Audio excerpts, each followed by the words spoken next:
ओम शांति। अब समय आ गया है अपने सत्य स्वरूप को पहचान कर अपने अंतर मन में उठी हुई सभी दूषित वृत्तियों को समाप्त करने का। यदि इस समय भी कोई मनुष्य चूक गया तो वो कभी ये काम नहीं कर पाएगा, क्योंकि इस समय तो स्वयं भगवान हमारे गाइड बनकर आए हैं। वो हमें कदम कदम पर मार्ग दिखा रहे हैं, हमें शक्तियां भी दे रहे हैं। एक विशेष चीज जो संसार में सभी के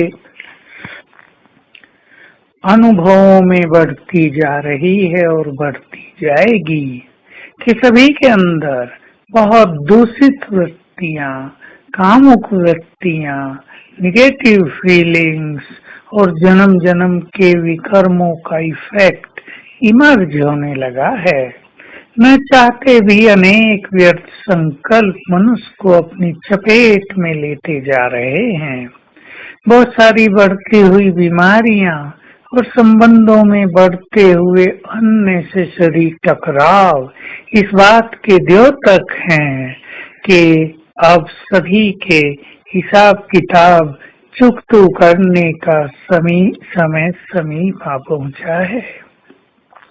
बाबा ने कभी कहा भी था, एक दिन आएगा तुम सब अनुभव करोगे सबके हिसाब किताब चुकतू करने की गॉडली मिशनरी बहुत तेजी से और सूक्ष्मता से काम करेगी। उस समय पर हम पहुंच गए हैं, इसलिए हमें बहुत अच्छा अभ्यास करना है। एक ही शब्द हम आपको दे रहे हैं, नो इफेक्ट।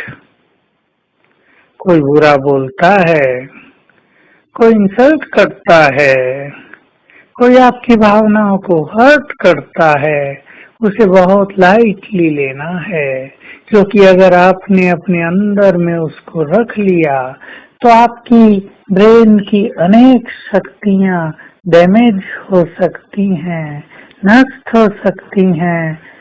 इसका कारण यही है क्योंकि ब्रेन पहले ही सभी का बहुत वीक हो चुका है। जो आत्माएं बहुत पुरानी हैं, जिन्होंने अनेक जन्म लिए हैं, उनके मस्तिष्क काफी कमजोर स्थिति में हैं, इसलिए बहुत हल्का रहेंगे तो बातें भी हल्की होकर समाप्त हो जाएंगी।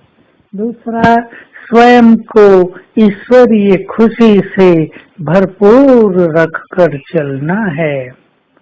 अगर हम स्वयं को रोज सवेरे चार्ज ही नहीं करेंगे योग से, श्रेष्ठ ज्ञान से, सुंदर संकल्पों से या स्वमान से, तो हम इस कलियुगी वातावरण में खुश नहीं रह पाएंगे। और यदि हम खुश नहीं रहेंगे तो अनेक निगेटिव बातों का इफेक्ट हमारे ऊपर आता रहेगा। तो हम समय की नाजुकता को पहचान कर स्वयं को खुशी से भरपूर करें। खुशी के कुछ बहुत सारे संकल्प अपने पास नोट रखा करें और बीच बीच में उनकी स्टडी करते रहें।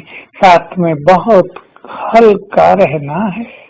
हम जानते हैं हल्का रहना संगठनों में आजकल सरल काम नहीं है, लेकिन जो आत्माएं स्वमान में बहुत रहती हैं, जो बाबा को अपना जिम्मेदार समझकर चलती हैं और जो अपने सत्य स्वरूप में स्थित रहती हैं, वो दूसरों से मान सम्मान की कामना नहीं करती, दूसरे अप्रिशिएट करें इसकी कामना भी नहीं करती, इसलिए वो बहुत अच्छी स्थिति में रहती हैं।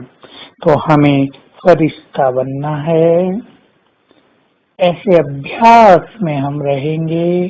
मैं चमकती हुई तेजस्वी आत्मा हूँ और मेरा ये देह भी प्रकाश की देह में बदल गया है। और मेरे अंग अंग से रंग बिरंगी किरणें फैल रही हैं। मैं फरिश्ता पूर्ण स्वतंत्र हूँ, बंधन मुक्त हूँ, उड़कर कहीं भी जा सकता हूँ और बार बार उड़कर कहीं जाकर प्रकाश देकर आएंगे। आज सारा दिन ये अभ्यास चलेगा। ओम शांति।